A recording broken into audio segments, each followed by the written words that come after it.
Hello friends, शक्ति अस्तित्व के एहसास के आने वाले एपिसोड की अपडेट जानने के लिए मेरे चैनल को लाइक एंड सब्सक्राइब कीजिए। एपिसोड की शुरुआत हरमन ने महारानी से अपना घूंघट उठाने और अपना चेहरा दिखाने के लिए कहा कि मैं तुम्हारा चेहरा देखना चाहता हूँ। मोहिनी हरमन को रोकने की कोशिश करती है। हरमन उसे हस्तक्षेप न करने के लिए कहता है। मोहिनी हरक्सी से उसे रोकने के लिए कहती है और दीदी के सम्मान के बारे में बात करती है। हरक्सी ने हरमन से ऐसा न करने के लिए कहा। हरमन उससे हस्तक्षेप न करने के लिए कहता है। वो मोहिनी को दूर जाने के लिए कहता है, वरना चोट लग जाएगी। मोहिनी उसे रोकने की कोशिश करती है। हरमन ने पर्दा उठाया और महिला कोई और है, महारानी नहीं। मोहिनी ने राहत की सांस ली। महिला रोने लगती है। मोहिनी हरमन को घूंघट उठाने के लिए डांटती है। प्रीतो हरमन से पूछती है कि क्या वह उसे जानता है। हरमन कहता है नहीं। सौम्या ने माफ़ी मांगी। मोहिनी सौम्या का अपमान करती है और उसे बेइज्जत कहती है। महारानी बाहर खड़ी हैं और सोचती हैं कि अब हरमन और प्रीतो को संदेह है कि अब सौम्या को कैसे ब्लैकमेल किया जाए। वह घर के अंदर पत्र फेंकती है। हरमन प्रीतो को बताता है कि कौन दुश्मन हो सकता है। प्रीतो का कहना है कि तुमने हाल ही में किसी से लड़ाई भी नहीं की। हरमन कहता है कि मैंने आखिरी बार बैंकॉक में लड़ाई की और महारानी के बारे में संदेह किया। वह बैंकॉक एजेंट को फ़ोन करता है और महारानी के बारे में पूछताछ करता है। उनका कहना है कि महारानी 20 दिन पहले जेल से रिहा हुई है और उसे यकीन है कि साजिश के पीछे उसका हाथ है। उसका कहना है कि सौम्या भी हमें कुछ नहीं बता रही है। सौम्या महारानी का पत्र पढ़ती है कि वह चुप रहे और अपना सच बताने के लिए ही मुँह खोले। महारानी और मोहिनी महिला को पैसे देते हैं। मोहिनी कहती है कि वह बहुत डरी हुई थी और उसकी सांस रुक गई। महारानी कहती हैं कि अगर ऐसा हुआ तो तुम बहुत जल्द मर जाओगी।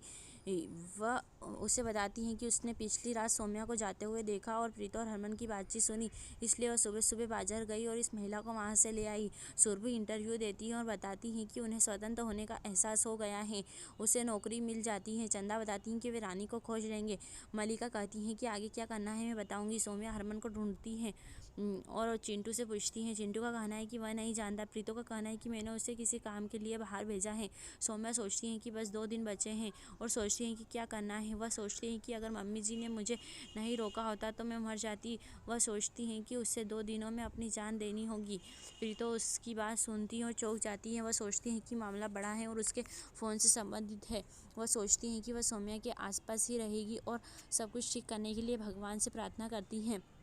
सौम्या को लगता है कि हरमन अब तक नहीं आया है। वे खतरनाक है और उसके लिए कुछ भी कर सकते हैं। प्रीतो पूछती हैं कि कौन खतरनाक है। सौम्या बहाना बनाती है। प्रीतो को हरमन के दोस्त का फ़ोन आता है जो बताता है कि कार सड़क पर है और हरमन लापता है।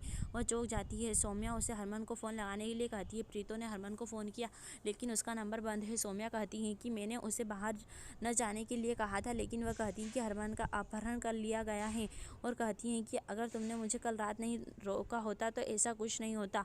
महारानी सोचती हैं कि यह नया दुश्मन कौन है। प्रीतो उससे बताने के लिए कहती है। सौम्या बताती है कि कोई उन्हें किन्नर सच सबको बताने के लिए ब्लैकमेल कर रहा है। हरक्सी पूछता है कि तुमने मुझे क्यों नहीं बताया और गुस्सा हो गई। सौम्या कहती है कि उसने उसके लिए एक पत्र लिखा था लेकिन मोहिनी ने पत्र को फाड़कर फेंक दिया। मोहिनी परेशान हो जाती है और कहती है कि उसने जो लिखा था उसे पढ़ा नहीं और सोचा कि वह सामान्य नाटक है। हरक्सी वीरन को पुलिस को बुलाने के लिए कहता है। सौम्या अपना फ़ोन ढूंढती है। प्रीतो उसे फ़ोन देती है। सौम्या ने महारानी के नंबर पर कॉल की लेकिन वह स्विच ऑफ है। सौम्या हरमन के लिए बुरी तरह रोती है। प्रीतो का कहना है कि हम भी चाहते थे कि तुम्हारी सच्चाई सबके सामने आए, फिर वे हरमन को मुक्त कर देंगे। वह कहती है कि हमारे पास ज़्यादा समय नहीं है। मोहिनी खुश हो जाती है। हरक्सी कहता है कि कोई भी बाहर नहीं जाएगा और पूछेगा कि क्या गारंटी है कि तुम्हारा सच सबके सामने आने के बाद वो हरमन को मुक्त कर देगा। मैं अपना सम्मान और बेटा खो दूंगा। वह कहता है कि हम इंतज़ार करेंगे। सौम्या कहती है कि हम इंतज़ार नहीं कर सकते, हमें जाकर उसे खोजना होगा और प्रीतो को आने के लिए कहती है। किसी को हरमन देखकर वे जाने वाले हैं। यही एपिसोड समाप्त होता है।